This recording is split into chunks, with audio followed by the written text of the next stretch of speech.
తెలంగాణ అధికారిక చిహ్నమైనటువంటి దాన్ని మారుస్తానని చెప్పేసి రాచరికపు ఆనవాళ్లు లేకుండా కొత్త చిహ్నాన్ని రూపొందిస్తామని క్యాబినెట్లో ఆమోదం తెలిపినట్లు మనం వార్తల్లో చూసాం. మరి కొత్త చిహ్నాన్ని ఒకటి బయటకు లీక్ ఇచ్చినా దాంట్లో మళ్ళీ కొన్ని విమర్శల వల్లనో కొన్ని సూచనల వల్లనో ప్రభుత్వం పునరాలోచనలో పడ్డట్టు మళ్ళీ వార్తలు వస్తున్నాయి. మరి రేపు తెలంగాణ ఆవిర్భావ దినోత్సవం రోజు రిలీజ్ చేస్తామనుకున్నటువంటి రాష్ట్ర ప్రభుత్వం కేవలం గీతాన్ని మాత్రమే రిలీజ్ చేస్తూ చిహ్నాన్ని పెండింగ్లో పెడుతున్నట్టుగా మాకు కొన్ని వార్తలు వస్తున్నాయి. మరి మేము ఒకటే అడుగుతా ఉన్నాం, రాచరికపు ఆనవాళ్లను పూర్తిగా తొలగించాలని చెప్పేసి అనుకున్నటువంటి ముఖ్యమంత్రి గారు కానీ కేబినెట్ కానీ తెలంగాణ ఉద్యమ స్ఫూర్తి కనబడే విధంగా తెలంగాణ సాంస్కృతిక అంశాలు కానీ ప్రజాస్వామ్యం కానీ ప్రజా జీవనం ఉలికిపడేటువంటి విధానంగా రూపొందిస్తామని అనుకొని మరి ఇచ్చినటువంటి లోగోలో అమరవీరుల స్తూపాన్ని పెట్టడం మేము స్వాగతిస్తున్నాం.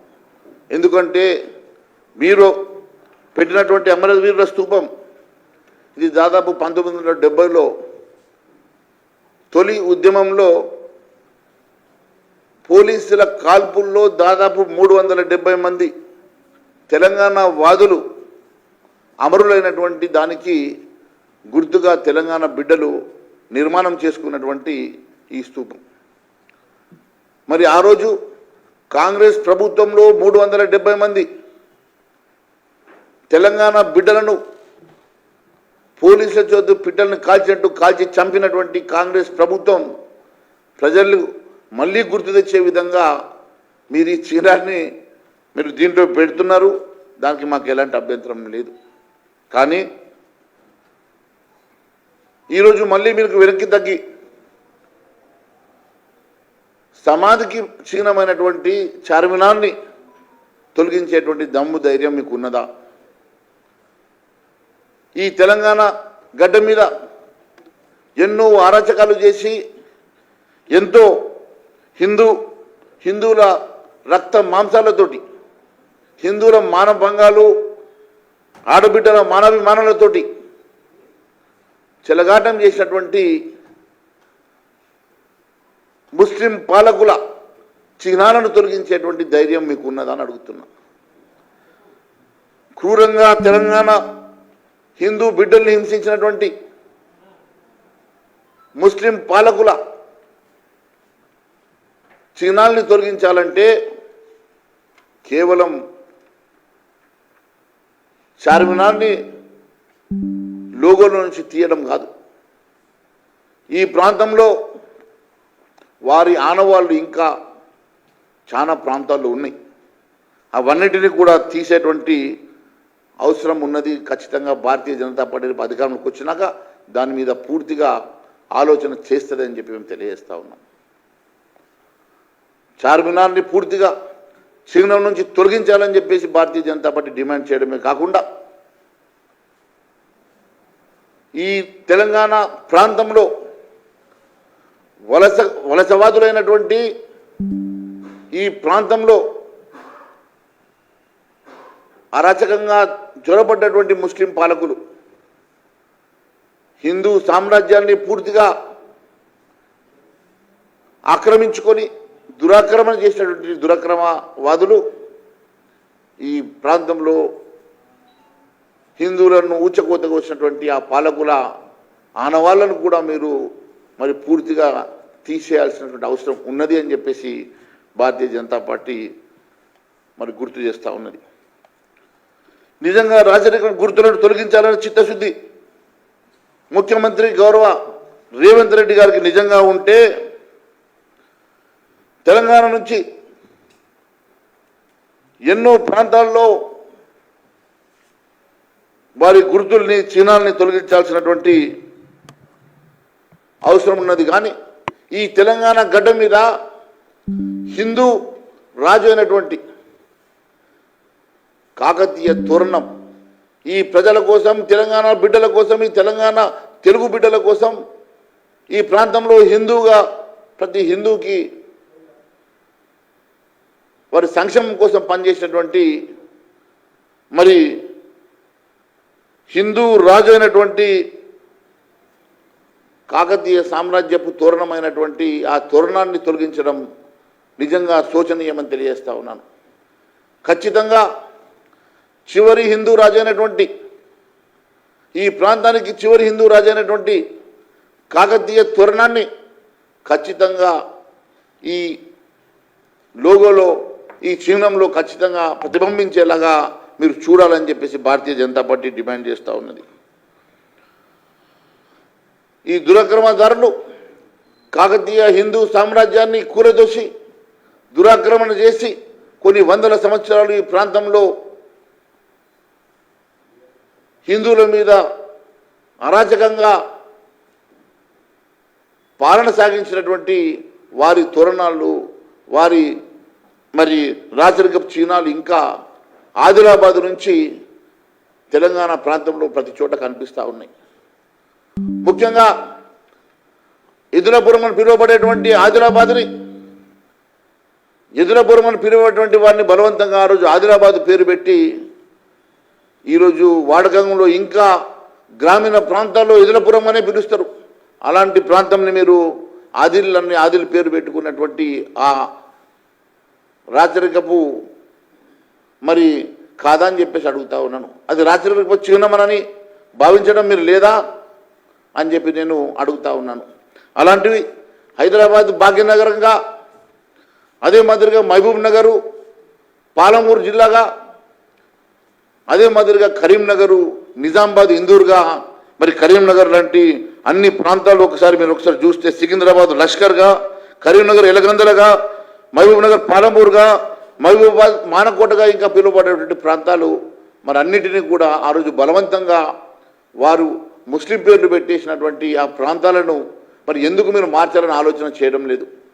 ఈరోజు మీరు చూసినట్టయితే మద్రాసు, ఒకప్పుడు మద్రాసుగా పిలువబడేటువంటిది వాళ్ళు మరి ఏ రకంగానైతే ఈరోజు చెన్నైగా మార్చుకున్నారు, కలకత్తాను కోల్కత్తాగా మార్చుకున్నారు, బొంబాయిని ముంబైగా మార్చుకొని అన్ని ప్రాంతాల లోపల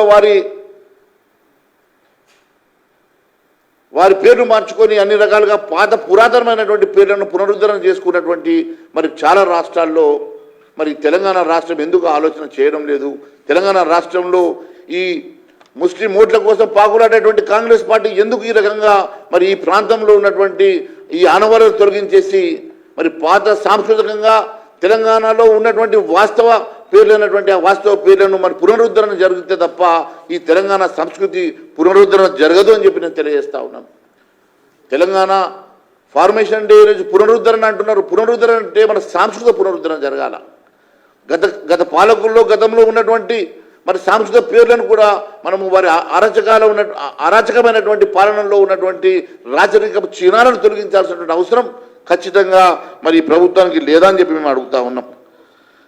ముఖ్యంగా తెలంగాణ గుమ్మాటాలను సచివాలయంలో కొత్తగా పాత పాలకులు నిర్మాణం చేశారు.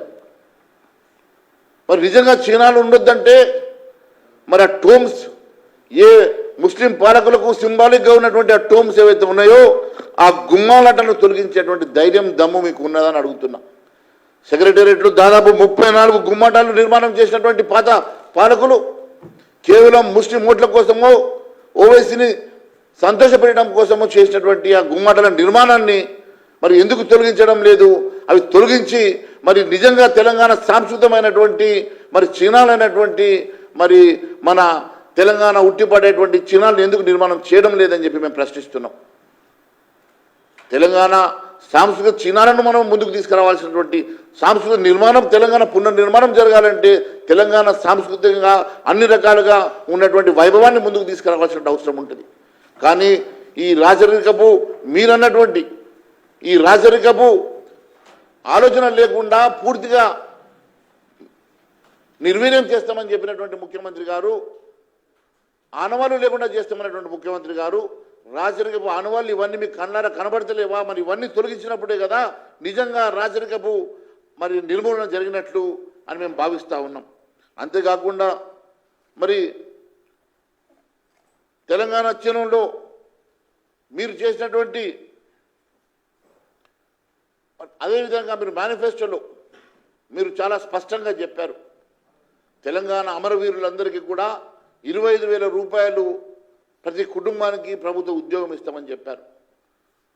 మరి మొదటి దఫా చనిపోయినటువంటి 370 మందికి, రెండో దఫా ఉద్యమంలో చనిపోయినటువంటి 1000 మందికి మీరు అందరినీ గుర్తించి మరి వారికి ఎప్పుడు లోపల ఉద్యోగాలు ఇస్తారు, ఎప్పటి లోపల మరి 25,000 రూపాయలు ప్రతి కుటుంబానికి ఇస్తారో చెప్పాల్సిన అవసరం ఉన్నది. రేపు మీరు ముఖ్యమంత్రిగా మొదటి తెలంగాణ ఫార్మేషన్ డేలో మీరు పార్టిసిపేట్ చేస్తున్న సందర్భంగా మీరు మేనిఫెస్టోలో ఇచ్చిన మాట ప్రకారం ఎప్పటికల్లా ఇవన్నీ కూడా పూర్తి చేస్తారో చెప్పాల్సినటువంటి మరి వారందరినీ కూడా ఎప్పటికప్పుడు గుర్తించి వారికి మీరు ఉద్యోగాలు 25,000 రూపాయలు ఇస్తారో చెప్పాల్సిన అవసరం ఉన్నదని మేము భావిస్తూ ఉన్నాం. కేవలం అంతేకాకుండా యువకుల మీద తెలంగాణ ఉద్యమ సమయంలో పెట్టినటువంటి కేసులను కూడా పూర్తిగా తొలగించాలని భారతీయ జనతా పార్టీ డిమాండ్ చేస్తూ ఉన్నది. అంతేకాకుండా చివరిగా మీరు సోనియా గాంధీ గారిని బలిదేవతను పిలుచుకున్నారో, ఏ దేవతను పిలుచుకున్నారో ఈరోజు ఆ బలిదేవతకు భక్తుడిగా మారినటువంటి రేవంత్ రెడ్డి గారు, మీరు ఎవరిని పిలుచుకుంటారో మాకు అభ్యంతరం లేదు, కానీ ఈ తెలంగాణ రాష్ట్రం ఏర్పడడానికి ముఖ్య కారణమైనటువంటి భారతీయ జనతా పార్టీని విస్మరించడం చాలా బాధాకరంగా ఉన్నది. ఆ రోజు తెలంగాణ రాష్ట్రంలో సుష్మా స్వరాజ్ గారి పాత్ర, తెలంగాణ రాష్ట్ర ఏర్పాటు కోసం భారతీయ జనతా పార్టీ పాత్రను మీరు విస్మరిస్తే అది చరిత్ర మిమ్మల్ని క్షమించదని చెప్పి తెలియజేస్తా ఉన్నాను. ముఖ్యంగా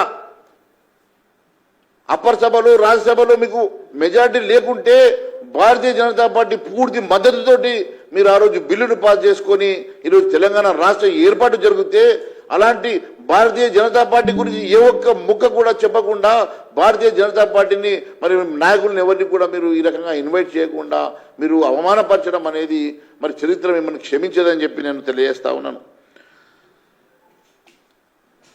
వాస్తవానికి మీరు అర్థం చేసుకోవాల్సింది, మీరు ఎన్ని రకాలుగా అరచేతి అడ్డం పెట్టించి సూర్యుని ఆపాలని ప్రయత్నం చేస్తూ ఉన్నారో, మీరు ఎన్ని రకాలుగా ఆపినా కూడా చరిత్ర మాత్రం వాస్తవం.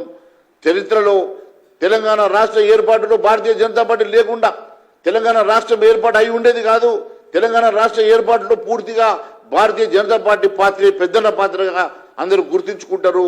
మీరు ఏ రకంగా మీరు తప్పు పట్టించే ప్రయత్నం చేసినా తెలంగాణ రాష్ట్ర ప్రజలకు మాత్రం తెలుసు, తెలంగాణ రాష్ట్రం భారతీయ జనతా పార్టీ వల్లనే మరి ఆవిర్భావం అయిందని చెప్పేసి నేను తెలియజేసుకుంటూ, మరి ఖచ్చితంగా మరి ఏ ఆనవాళ్ళైతే పూర్తిగా రాచరికపు ఆనవాళ్ళైతే పూర్తిగా తొలగించాలని చెప్పేసి మీరు భావిస్తూ తొలగిస్తామని చెప్పి చెప్తున్నటువంటి మరి రేవంత్ రెడ్డి గారు, నిజంగా మీకు చిత్తశుద్ధి ఉంటే ఆ రాచరికపు ఆనవాళ్ళు ఏ ముస్లిం రాచరికపు తెలంగాణ గడ్డ మీద ఈ ప్రాంతంలో హిందువులను ఊచకోత కోసినటువంటి ఆ పాలకుల ఆనవాళ్లు లేకుండా పూర్తిగా తొలగించే దమ్ము ధైర్యం ఈ ముఖ్యమంత్రికి ఉన్నదా?